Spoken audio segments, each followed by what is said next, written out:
Menteri Perdagangan Budi Santoso menilai pengenaan tarif 0% dan pembelian produk asal Amerika Serikat yang merupakan bagian dari syarat utama yang wajib dipenuhi pemerintah Indonesia merupakan strategi yang juga dilakukan oleh negara lain. Strategi pembelian produk Amerika juga dikarenakan Indonesia masih memerlukan barang-barang impor dari Amerika Serikat. Budi bahkan menyebut beberapa produk dari Amerika seperti gandum dan kedelai sudah dikenakan tarif impor 0% oleh Indonesia.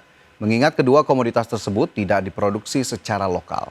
Ia meyakini penetapan tarif impor Amerika Serikat sebesar 19% untuk sejumlah produk ekspor asal Indonesia bisa menjadi peluang bagi Indonesia untuk memperkuat posisinya di pasar Amerika Serikat.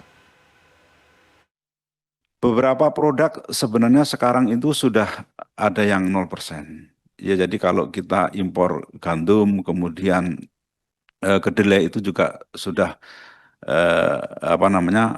kedelai sudah 0% dan kita tidak memproduksi, artinya memang kita membutuhkan produk itu. Jadi ini sebenarnya kesempatan buat kita untuk mendukung industri dalam negeri karena kebanyakan barang yang akan kita impor dari Amerika ini adalah barang atau bahan baku dan juga Presiden Prabowo Subianto mengungkapkan terjalinnya kesepakatan antara Indonesia dengan Amerika Serikat dalam negosiasi tarif impor tidak terlepas dari adanya kepentingan dari masing-masing negara.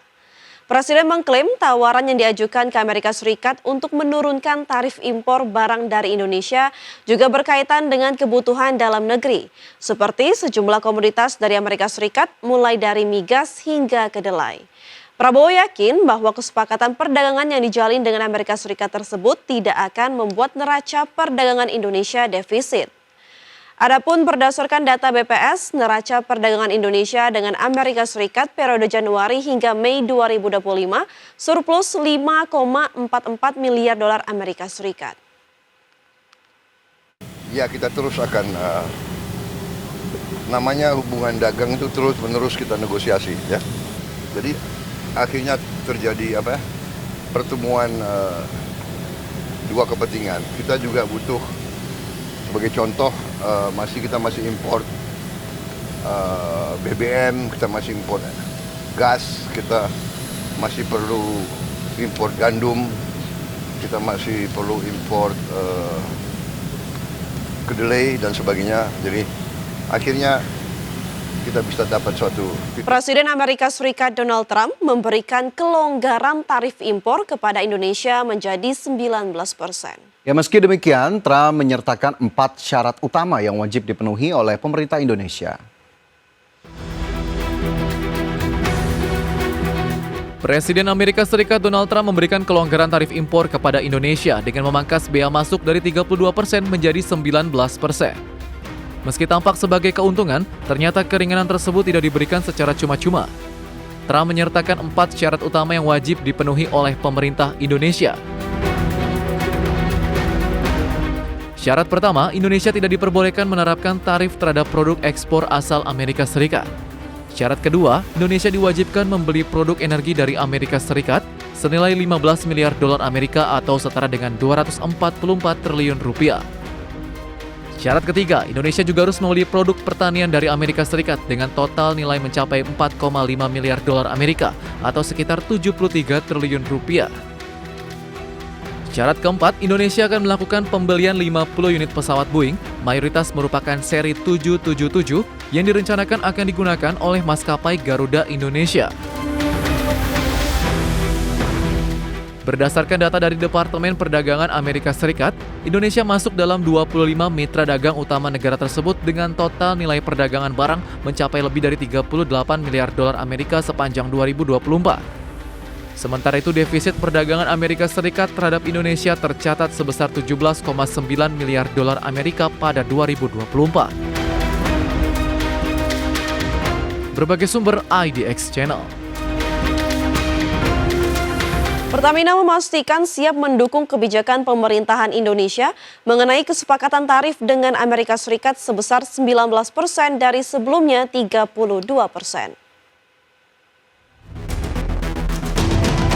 Pertamina memastikan siap mendukung kebijakan pemerintah Indonesia mengenai kesepakatan tarif dengan Amerika Serikat sebesar 19% dari sebelumnya 32%. Vice President Corporate Communication Pertamina, Fajar Joko Santoso menyebutkan, produk energi yang telah disepakati saat ini untuk diimpor dari Amerika ialah minyak mentah dan liquefied petroleum gas atau LPG.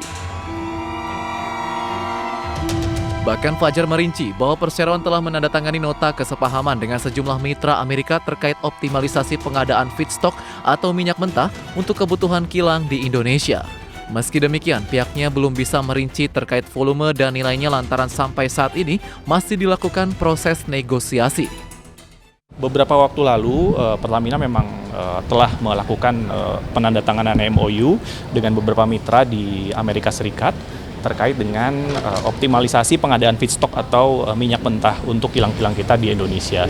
Jadi ya kemarin kita sudah dengar bersama ya statement dari pemerintah Amerika Serikat bahwa sudah tercapai kesepakatan tarif antara pemerintah Indonesia dan Amerika Serikat. Ya tentu Pertamina mendukung kebijakan pemerintah, salah satunya dengan kita melakukan kerjasama optimalisasi feedstock dari mitra kita di Amerika Serikat. Terkait volume dan nilai belum bisa kami sampaikan karena memang masih dalam proses negosiasi dan itu berkembang. Sementara untuk LPG, Pertamina juga membuka kemungkinan peningkatan impor LPG dari negeri Paman Sam tersebut. Adapun hingga saat ini, 57% seluruh komposisi LPG di Indonesia berasal dari Amerika. Jakarta, Adi Firmansyah, IDX Channel. Keputusan Amerika Serikat menurunkan tarif impor dari 32% menjadi 19% menjadi angin segar bagi perdagangan Indonesia ke Amerika Serikat. Ya, ekonom senior Indef Fadil Hasan menilai penurunan tarif resiprokal dari Trump ke Indonesia menjadi 19% harus bisa dimanfaatkan oleh Indonesia, khususnya bagi industri yang telah memiliki pasar besar di Amerika Serikat.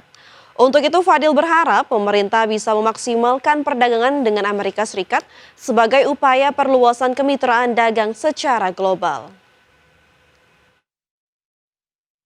Yang itu akan berpengaruh terhadap landscape daripada perdagangan internasional itu sendiri. Ya, jadi saya kira langkah Trump yang dianggap unilateral, tidak membuka pada suatu perdagangan yang lebih luas lagi, mendorong terjadinya suatu perdagangan dan investasi yang lebih terbuka ya dan lebih luas lagi di tengah tindakan daripada Trump itu. Saya kira. Ya, terkait tarif resiprokal yang diberikan Indonesia kepada Amerika Serikat seperti 0% ya atau bebas tarif, ini masih menuai polemik sepertinya. Banyak ekonomi yang mendukung, ada juga ekonomi yang melihat hal ini bisa jadi merugikan Indonesia ya. Seperti kita ketahui, tarif 0% itu bagaimana nih sistemnya? Apakah benar-benar seperti 0%, tidak ada hambatan sama sekali untuk dari Amerika Serikat masuk ke pasar Indonesia atau bagaimana? Karena jika demikian, takutnya ditakutkan akan melukai pesaing atau pengusaha lokal ya, dan itu patut pemerintah harus memitigasi bagaimana ke depannya dampak tarif 0% ini tidak akan terjadi atau merugikan Indonesia sendiri ya. Ya, di saat yang sama Indonesia juga tetap harus bisa mengoptimalkan apa yang kemudian sudah diputuskan oleh Amerika Serikat terkait dengan pengurangan tarif menjadi hanya 19% di saat negara-negara ASEAN lainnya misalnya ini masih dikenakan tarif yang cukup tinggi. Jadi kita harapkan di saat yang bersamaan ini bisa dilakukan berbagai upaya untuk tadi memitigasi dampak atas tidak dikenakannya tarif dari Amerika Serikat dan juga harus dioptimalkan peluang yang bisa dilakukan oleh Indonesia atas pengenaan tarif 19%. Baik.